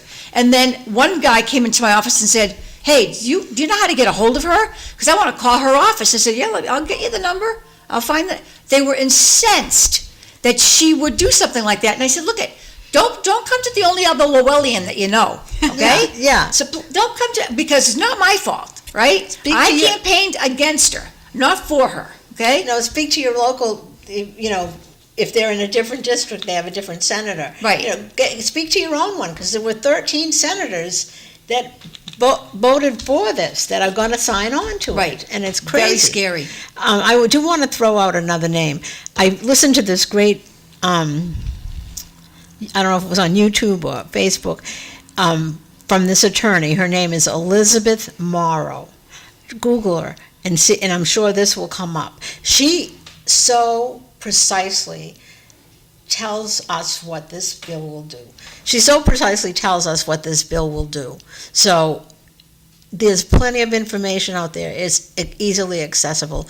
Google is a great tool here to keep yourself informed. You don't get the paper, but you can Google very easily. Everyone has a phone. Yes. And you can learn a multitude of things. I brought up Jamie Eldridge as one of the articles I was reading last night, mentioned his name, and I just was at the point where I needed to end it and get some sleep. So do it. Exercise your right to vote. That is one of the primary things that was fought for and is still being fought for, that everyone that's a citizen gets the right to vote. Yes. And so it gives your opinion. Hey, can You we, are yes. important. Can we Does- also, yes, Cliff? Does Regina have to leave? No, I don't, Cliff. I don't have to leave this morning. Okay, I have the one thing about the Muslim bill from Van Howard. The state constitution says the state can't pay for Catholic schools because of separation of church and state. Mhm. I wonder how this falls on that spectrum. Well, Are we violating our constitution? They'll just ask for more donations Hey, at their, well, the Democratic motto, just pass this, we'll read the bill later. yeah, they just want to get Pass it passed. this, we'll read the bill later. Pass it and we'll read the bill. Isn't that what Nancy Pelosi says? Well, when we pass it, I'll read it afterwards, right? Thanks, Nancy. Not her motto? I think so, right? Nancy Pelosi? Nancy Pelosi. Well, when it has to be passed, and then I can read it afterwards. No, Nancy, you have your staff read it first, and then you figure out if it's worthy to be passed. That's how I think it should work, right? And any hidden things that are in there, you're going Right. to take out. Absolutely, absolutely. I mean, that's the way it should be. It does not say what she did. Like the 2021 Century Cures Act that lets kids at 13 years old have access to their own portals, medical portals. You're still on that, aren't you? Okay. Oh, that makes me crazy. 13 They don't years even old. understand. Adults don't even understand what's on the portal. You're going to let a 13-year-old do it? And say, make an appointment on the sly. And- My kid's going to take a bike there. And the thing is Take their scooter. this is Scooter to the electric. doctor's office, this right? is the thing that gets me so crazy The about baby that is now one is she.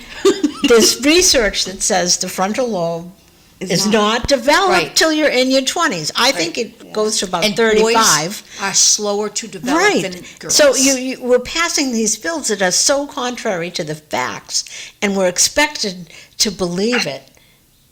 It's just asking for a kid to really be able to control a parent in another way.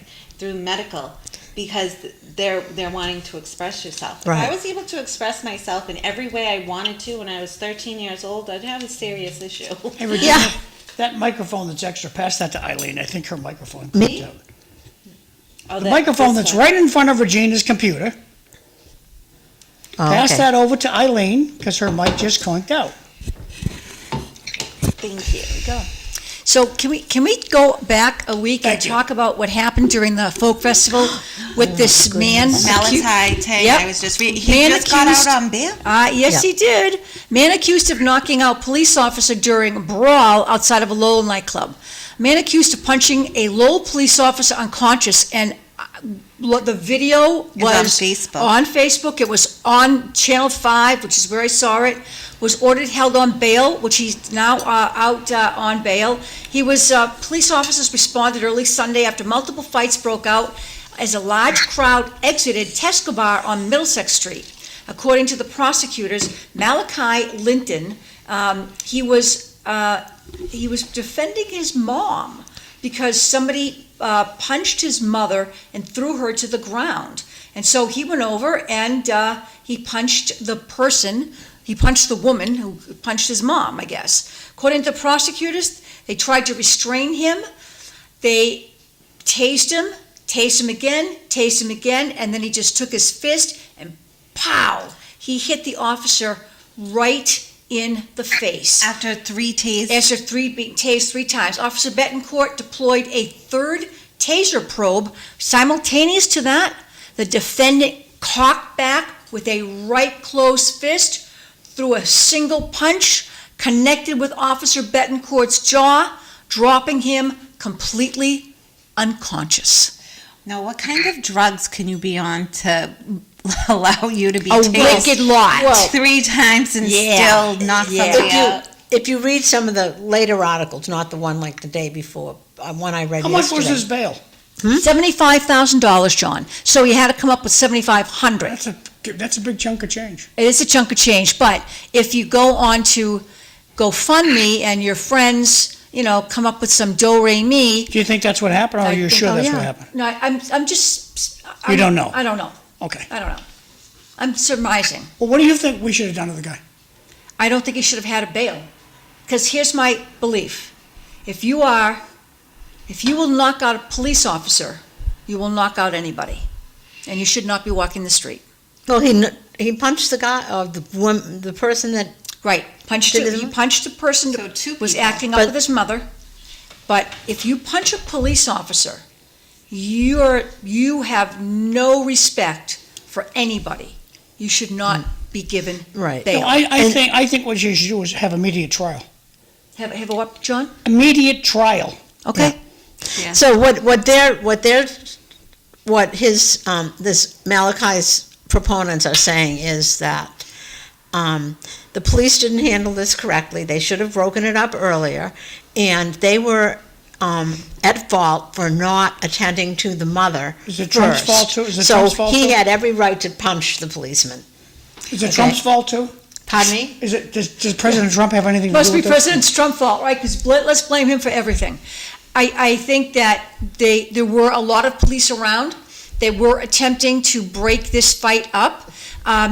The bar was forcing people out because the people who own the bar were realizing that, hey, there was becoming a volatile situation inside, probably fueled by alcohol. So let's get people out of the club and get them out into get them outside where police were, I believe, trying to disperse, and the fight just broke out. Maybe the bar could have done a better job by calling The police, which and they're saying, supposed to do. and saying, hey, look, we got a tense situation going on in here. We need your help. Cliff, is that something the licensing commission could bring up? They've had multiple issues, this bar. Tesco Bar? Yeah, the license commission wants to know if the manager followed the rules that have been laid down by the city. Notify the police, try and maintain order, notify the license commission what happened. The next day, the license commission, but immediately the police.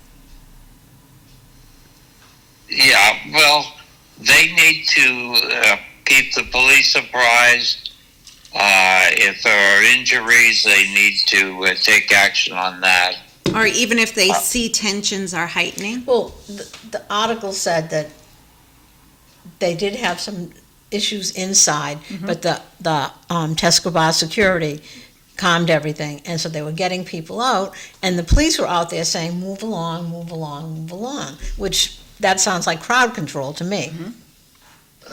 And then everything just, but like what I just want to emphasize again is the supporters of Malachi say that, the police were in error because they didn't tend to the mother first. They let her stay there, and I looked at a couple things in it. What do you mean they let her stay there? The woman was punched to the ground. Yes. And she was bleeding. Yes. Okay, so the ambulance wasn't called until after everything happened with Malachi and the person that he punched, and then turned around and punched the police officer. Is Malachi the cop incident? Pardon me? Is Malachi the cop incident, or is it a different incident? I can't hear you. Malachi is all the same incident. So it's the cop incident? Yep, Okay. yep, it's all the same incident, yes. Yeah, so it's just, and they left out, his supporters seemed to leave out the fact that he punched a policeman. Not only did he punch him, he hit him to the ground. Yes. Threw him to the Because, ground. Charlene, that doesn't suit their narrative. I get it. That does not but suit their narrative, absolutely not. It's, so, if, bottom line, you're punching a cop and you're knocking them to the ground, you should not get bail. Right, and it takes away from the respect that our police officials truly deserve. Right. It's just saying, Right. it's the same as the mother. Right. And it's equivalent, not that punching anybody is right, but there should be higher consequences for a police officer. Right. You should not get bail. And I wonder who from Lowell PD was in the courtroom the day that they were arraigning this kid, and there should have been a presence of Lowell PD indicating that, and there's the fight, there we go, and it is horrible. Thank you, John. Then he woke up pretty quick, though. There he is. His head hit the cement. Yep. This kid's Very hard. This kid's going to have a concussion. And that's the mother? The other mother? That's the mother. Look at this kid. Look at this kid. Oh, it's taser him, and I can see it. Oh, my God. The taser That's after being tased 3 taser times? was ineffective. It was broken, they Yep. said. This kid's going to have a concussion. Wow. Now, who knocked out his mother? Another patron. And you know something? The mother and son must have an incredible relationship, the party, and They're clubbing. Clubbing at 2 a.m. When they were fighting, there's a part that shows she got right in the middle of him. I know She's she not did. that big. I know she did. What was And her? that's his mother laying? Laying on the Yeah. ground, you got it. There's Mrs. Malachi. He definitely looks like he was tased. Yep. Well, that light coming, isn't that the Yeah. taser? Yeah. Excellent video, John. Thank you very Well, no, I much. just got it off the internet, so. Excellent. Crazy. Yep, crazy is right. Now, You know what they say? officers are calling. You can see that the officer is using his radio mic right here, and he is calling for some backup and some help. So when people are saying, "Oh, they should have called for an ambulance," let me tell you something. That officer is calling for something. Well, there's 4 cops there. You're right, and so they're calling for some backup and some help. I just noticed they all responded when needed, but tactically, maybe they should have been spread out a little bit more in the area because they look like they No, were. they're gonna be where the action is. I think Yeah, this that's guy, true. he was really. There's no audio that I've seen, but this guy was acting up, Yes. and I would expect. I'll put the video up again. If this character was Well, in my presence, I'd be heading for my car. I wouldn't let this guy say, "Look, I'm leaving this scene." And this officer is tending to this woman. So don't tell me that she was unattended, because that officer is tending to that woman.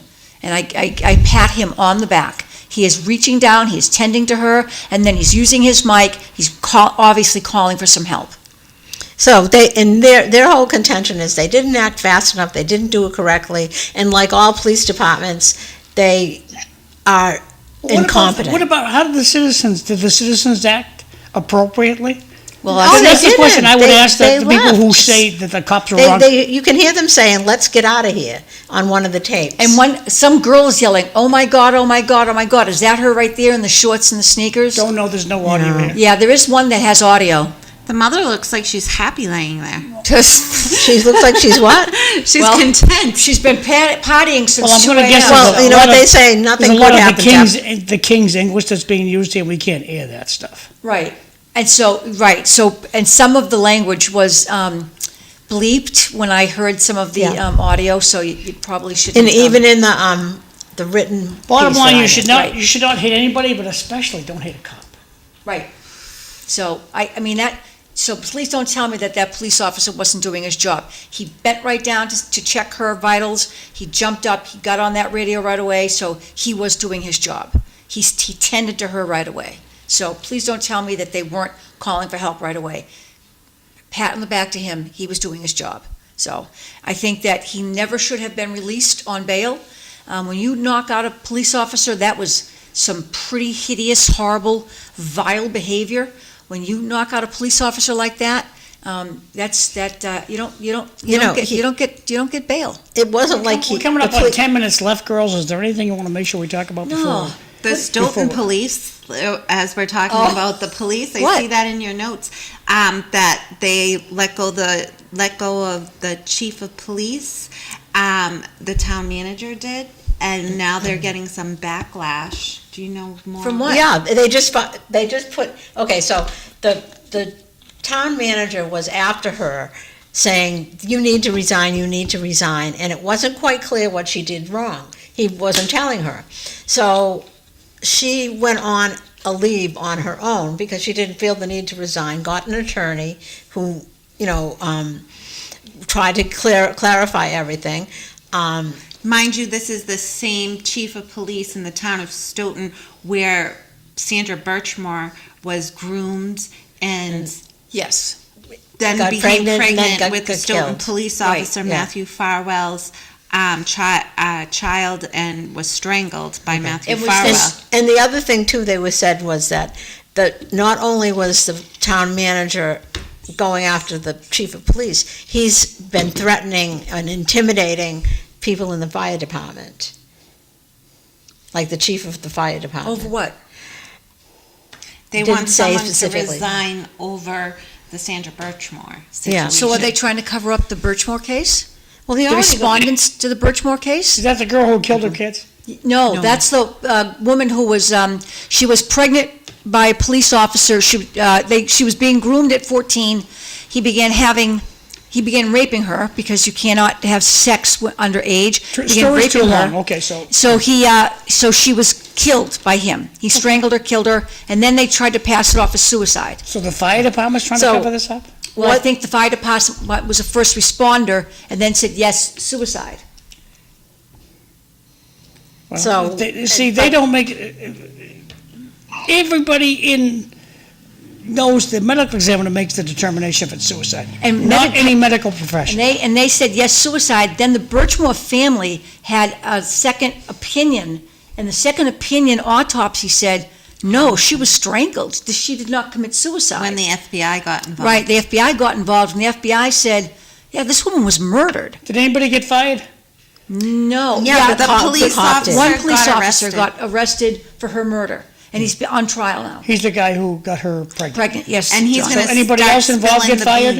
About it. So, interestingly enough, another police officer was also intimately involved with her, and I believe he is on leave. Paid leave. Yeah, I believe probably. paid leave, you're correct, John. Okay, before we get out of here, I want to talk about First Amendment people. Okay. First Amendment people. These are the guys who stand in front of your house on the sidewalk with their camera, and they just send it out to Facebook. Yes. And I think we should have a 4-year-old with a squirt gun that goes out and just tags this guy. Is I Luke agree. Because available? I think it's the rudest thing in the world to have these characters come along and just, I'm on a public sidewalk and they're videotaping your driveway and videotaping you going in and out of your house. And to me, send a 4-year-old in with I a agree. wagon full of water balloons. I agree.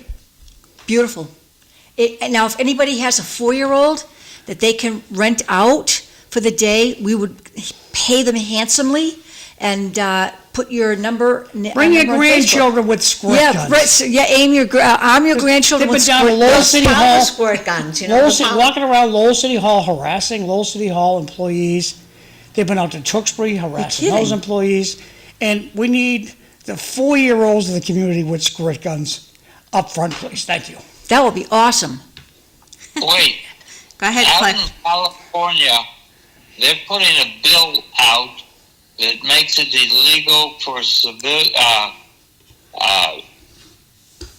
the amateur journalists, like that guy that has been finding all those businesses. Oh, in Michigan, Minnesota. Minnesota. Okay, thank you. Yeah, Where all the fraud is? yeah. But would make it illegal for that to happen. And I think that that's a terrible thing. That's wrong, because we need more people like him to uncover fraud and abuse, waste and abuse. Government doesn't like this. Too bad. Government doesn't like this. Too bad. We need more people like him. I wanted to say one thing about the audit, the Massachusetts audit. In order to get something, most people may know this, most people may not, I don't know. In order to get something on the ballot, the Secretary of State, and in this case was Bill Gavin, has to send the proposed vote to the Attorney General, who's supposed to go through it and find out whether it's all legal. So this was approved by the Attorney General, and it got on the ballot, and we said, do it. Now they're trying to say that it was illegal, when the Democrat Attorney General approved it. Was she doing her job, or wasn't she? And now she's kowtowing to the people that elected her? What's going on here? She's kowtowing. Yeah, and just, there's some very strong facts that Maura Healey and her people have overspent. She doesn't and take some- questions. She doesn't take, only a certain few people know when she's coming to Lowell. She doesn't take questions. No. And the media has no guts. If the media had guts, they'd say to these candidates, okay, you promised 2 peas in every pod. If we don't have 2 peas in every pod within the first year after your election, will you resign? These people have got to be asked that question. And the thing is, they keep saying what about the audit thing? They keep saying, making it sound like the voters were wrong. This was on here. It was done legally. We've told you we want an audit, Right. and we want it now. Well, so what you do is, if there's nobody running against your state rep, leave it blank. I've done that. Left it blank. Leave it That's why you blank. have to get out and vote. Now, Charlene, didn't you tell me that you wrote a name in and the person won? Sometimes when I go, yes. In my town election, there was the Republican committee, so there was only one name on the ballot. So I knew of some people that were strong Republicans, and I wrote both their names in. Good for you. Okay, not only myself, but other voters did it, and I think these it's guys are on the committee That's now. great. That's And great. That's great. It did, and not just me. There were other of the voters. Okay, well, the when- majority voted these guys in. Girls, thanks for getting up extra early. We're going to give you 1 minute each. So starting off with Cliff. Cliff, you got 60 seconds. Tell the audience what you want them to know, then we'll move on to Eileen. Well, let's talk about this wallet that was found at Lowell High School renovation. Oh, Yes. yes. It was lost in 1972 by Kathleen Regan, a librarian. At the high And school. she has passed away. But in July, a construction worker came across the wallet, and he initiated a search along with another construction worker, and they tracked down the family. So here are two workers who went beyond Yes. their. That was very nice. Yeah, I And thought that was nice. I heard the grandson is going to incorporate those pictures into his wedding. His wedding is coming up. Right. Oh, that's nice. And so I guess they're going to use the wallet as something old in Yes, the wedding. that's right, I read the bride. article. And so she lost the wallet, and it's not the money, when I read the article, but apparently, Mrs. Regan, the pictures Oh, that's of the nieces that she had in her wallet. So when they got the wallet back, they opened it up, they saw that she had put in her wallet their pictures. And school pictures. School was great. pictures, yes. It was And great. it was so heartwarming for them to see that, look at the love she had for these children, that she put all their all their pictures in her wallet. Let's read this. Back it up the bus a little bit. Matthew Farwell was ruled out as the father of Sandra Birchmore's unborn baby. DNA testing officially excluded him as the biological father. Yes, because it could be his actual brother. Or Robert Devine. Right, that And could be that's the dad. other one. And Yes. when Anthony had he had a baseball game in Charlestown. 3 minutes. And there was this skating rink. It was called the Farwell and Devine rink. Ooh. And I was like, that's everything that's wrong. Right next to Morrissey Boulevard. Oh. That's right. Everything that's wrong with the state of Massachusetts. Yeah. So Cliff, that story was so incredibly heartwarming. Thank you for bringing it up Oh, as what a as a wonderful close thing to to this happen in the as a close to this craziness of Friday. this John, have a lovely August. Enjoy You the too. beach. I will. Yes. Enjoy, because the August is the best month at the beach. We have our lowest viewership on City Life in August. August, yeah. Okay. Makes sense. So it's the water is the warmest. It's just the weather is lovely in The August. beach is lovely. Yeah, the beach is lovely, but August is the best month. Thank you. And you're an Yeah. early morning person, so you can enjoy all the calm, right? I just sit on my little porch and watch people walk by. That's the best The thing to do. fancy cars and the skateboards Yes. and all the toys That's you a can wonderful thing to think do. of. Cliff has a note here to come axe throwing to support the Wish Project. Bring a new backpack and get 25 tickets to enter into our Game Tower raffle. August 4th, that's Tuesday, 5 to 8 p.m. Kids ages 10 and older may participate. So where do you bring the backpack? At axethrowhouse.com. I believe it's on Church Street. Okay. In that Family Dollar Plaza Okay. in there where Pizza Hut is. And what's the benefit for?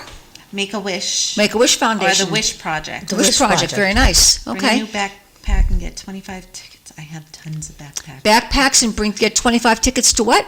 20 seconds.